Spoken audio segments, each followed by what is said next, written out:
Voleu una cançó per fer massatges i pessigolles? Per fer aquesta cançó necessitem la massa d'una croqueta i una mica de gana. Ens rentem les mans amb aigua i sabó, els cuiners i cuineres.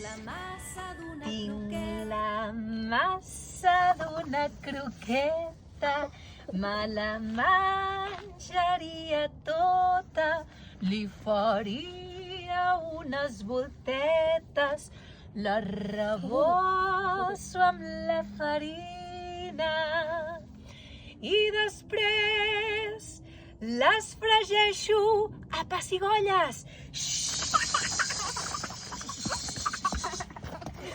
I me la menjaria tota a petons, si us plau.